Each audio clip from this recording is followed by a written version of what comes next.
Hey guys, it's Dan, your host of your Dan's Reviews, and today I'm back for another video for the Walking Dead universe. And in today's video, we're going to be looking back on 2023 for the Walking Dead universe. We're going to go through, do we think that this year with the Walking Dead spinoffs has been the time to save the Walking Dead?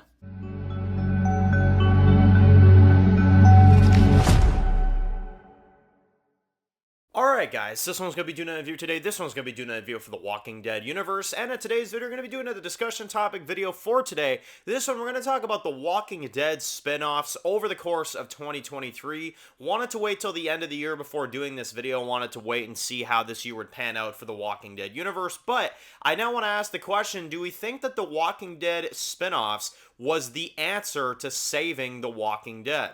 So, what do I mean by saving The Walking Dead? Now, some people might go out there and say, well, Walking Dead never needed saving, Dan. Walking Dead didn't need to be saved. It didn't need to be anything. Well, unfortunately, and this is coming from a big-time Walking Dead fan, somebody that loves The Walking Dead, that thinks that the original Walking Dead show is their favorite show ever. I love the original Walking Dead. So, by me saying this, it is not a jab at The Walking Dead. I love The Walking Dead.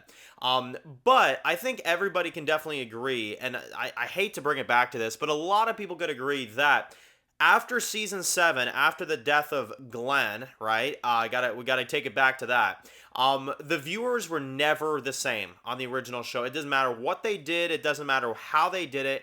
The views never went back up to what that was back in season 5, back in season 6, season 4 even. The show peaked around its midway point, and then it fizzled out after Glenn's death, and it always stayed in that path.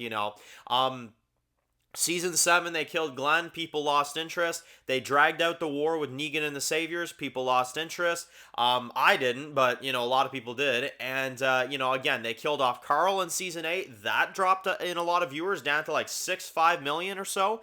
Going from like 17 million to like 6-5 type million.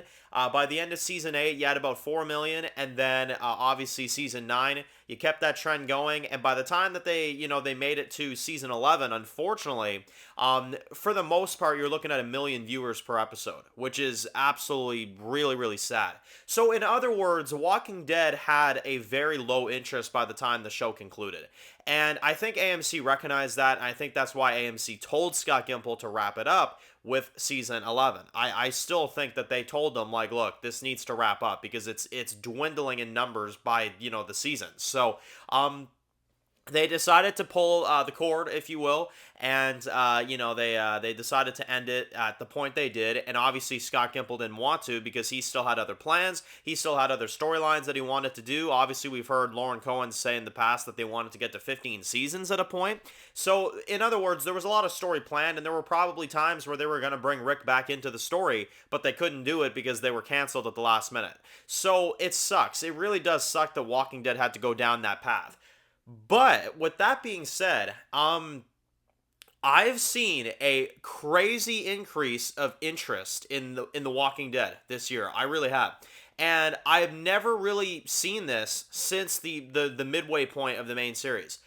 When they dropped that Dead City trailer this year before that show came out, everybody was wondering what that was. Everybody wanted to see what that was about. Same with the Daryl Dixon trailer. Dead City and Daryl Dixon, when they released their trailers this year, they averaged at about 5 million to even almost 6 million with the Daryl one viewers for that trailer, for interest out of what that show is about. And there were many people that zoned out, that didn't watch the rest of The Walking Dead, that saw those trailers and decided to give those a shot. You know what I mean? And apparently, Dead City was the most viewed AMC Plus product ever.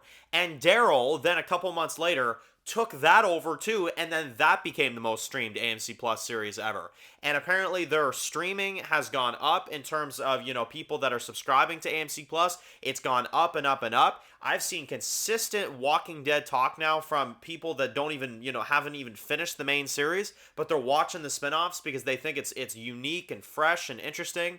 And I've said it many times before, one of the things that's really benefiting The Walking Dead right now is that you got a little bit of everything, right? You've got 6 episodes in New York, 6 episodes in France, 6 episodes with Rick and Michonne, you know? And now Rick and Michonne, we still got to see how that's going to turn out. But at least for Dead City and Daryl Dixon, I've seen a huge increase in terms of interest. Not to mention, I've seen a huge increase in terms of effort as well, too. I have to acknowledge it. The character stories, the writing, the decision making, all the stuff, the visuals are 100% better than the later seasons of The Walking Dead. They're not cutting back on budget, they're not doing anything like that, and they're narrating this down to 6 episodes per season, per show, you know, which I think in the longevity of everything that's going on was part of what was wrong with the original Walking Dead, and I've said it many, many times before. I love The Walking Dead, but one of the things that I'm sure a lot of people could agree with is by them doing 16 episodes, 22 episodes, 24 episodes per season, you would run into these episodes every once in a while where you're like, my God, like I just wasted an hour watching, you know, the most pointless episode. You know, unfortunately, Walking Dead did do some stuff like that, you know, and it's sad that they did, but they definitely dragged out their storytelling. They definitely dragged out their plots, you know, especially in season 10, season 11, I noticed it a lot. And that's probably another reason why people were starting to drop off is just because there wasn't enough happening in each episode, you know. With Dead City and Daryl Dixon, they really make sure that every single episode is eventful. They make sure every single episode looks good, the writing is good, and the characters are hitting their all-time peak, you know? Like, Daryl Dixon is at probably some of his best content I've ever seen from him. It's insane, you know? And Negan is back to that, you know, really charismatic, you know, type character, you know? He's doing things in Dead City that I never would have expected to see from Negan, you know? And again, even same thing with Rick, you know, Rick's getting his own show, and they're making him, from what I've heard from Scott Gimple at least, they're making him that bearded, crazy Rick that we all know and love. So it goes to show you that these spin-offs definitely are working in some kind of capacity. The AMC Plus subscriptions are going up. Dead City and Daryl Dixon are cracking 6 million views just alone out of their trailers in terms of interest. And people are checking these out. People are giving these a shot. So honestly, I think this is, I hate to admit it, it's what The Walking Dead needed. I will say it. And now that it's done, and now that we've seen 2 of these spin-offs, until I see Ones Who Live, I'm comfortable saying I think they needed this. I really do. I think they needed this direction, and I think that this is something that definitely allows more fans to check out Walking Dead. Because if you're just running the main series and if you're just doing the main show, people will be like, oh, I've seen that before. I'm too behind on that anyway. I won't check that out, you know? But with these spin-offs, and I think that's why they're doing it, is that they're making it to where people can check these out, having not even finished the main show, you know? And they're making them unique, they're making them good, they're making them exciting. So I'm utterly impressed with The Walking Dead this year, you know. Fear the Walking Dead aside, yeah, because that crap, that's a whole other ball game right there.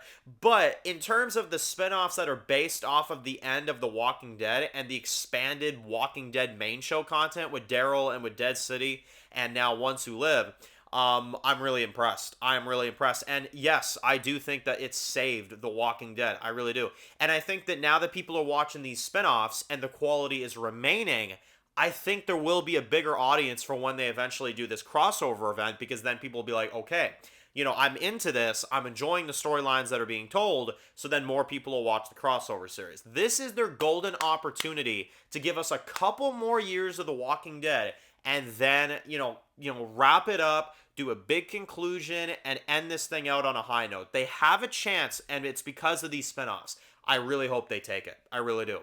So, anyway, let me know in the comment section below what do you guys think about all the spinoffs. Do you think it saved The Walking Dead, or do you think The Walking Dead didn't need saving and the main show could have continued? I say no. I do think they needed these spinoffs. I really do. So let me know your thoughts in the comment section below. And if you're new to the channel and you enjoy videos like this, make sure to click the subscribe button so you don't miss any other videos of The Walking Dead. Make sure to follow me on Dan's The Walking Dead Reviews on Instagram, guys. And of course, I'll see you guys really soon for more videos of The Walking Dead universe. Enjoy the rest of the day, guys, and peace out.